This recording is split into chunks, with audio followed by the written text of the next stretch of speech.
অবশেষে এসে গেছে white red trailer. Hrithik Roshan আর জুনিয়র এনটিআর এই দুই পাওয়ার হাউস ফাইনালি এক সিনেমায়।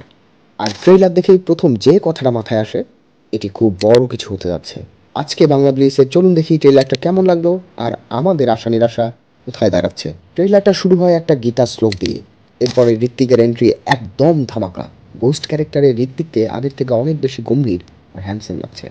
আর জুনিয়র এনটিআর জগন্নাথ নামে এসেছে, খুবই প্রভাবশালী একটি চরিত্র। হিন্দি সিনেমাতে ওর এটি প্রথম অ্যাপিয়ারেন্স। আর ট্রেইলারে বুঝিয়ে দিচ্ছে ইজ ইয়ার টু ডমিনেট। এদের দুজনের মধ্যে একটা আদর্শগত দ্বন্দ্ব দেখানো হয়েছে, যেটি ঠিকঠাক তুলে ধরা গেলে সিনেমার মূল শক্তি হতে পারে। ট্রেইলারে ভরপুর অ্যাকশন, কার চেজ, হেলিকপ্টার থেকে ঝাঁপ, hand to hand fight, explosion, যেটি বড় স্ক্রিনে ভালোই দেখতে লাগবে। আয়ান মুখার্জির আগের কাজগুলো থেকে এই ট্রেইলারে একদম আলাদা টোন এসেছে। কায়রা আদভানিও আছেন, কিন্তু ট্রেইলারে ওর স্ক্রিন টাইম অনেক কম। দেখে মনে হলো একটু গ্লামার বুস্টের জন্যই রাখা হয়েছে। তবে একটা কথা সত্য, কিছু ডায়লগ একটু জেনেরিক লেগেছে, যেমন ইন্ডিয়া ফার্স্ট বা ইয়ে জং হ্যাঁ ভারতকে নিয়ে। এই জায়গাগুলোতে আর একটু নতুনত্ব দরকার ছিল।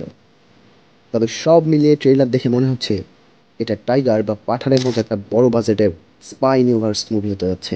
সাথে ঋত্বিক আর এনটিআরের এই কম্বিনেশনটাই অনেক বড় পাওনা। আর ইন্ডিপেন্ডেন্স ডের আগে রিলিজ মানে সিনেমার হলে ভিড় নিশ্চিত। তবে যত বড় অ্যাকশনই থাকুক, সিনেমার স্ক্রিপ্ট যদি ধরে রাখতে না পারে, তাহলে কিন্তু দর্শক বেশি দিন টানবে। তাই এখন অপেক্ষা সিনেমাটা কেমন দাঁড়ায়।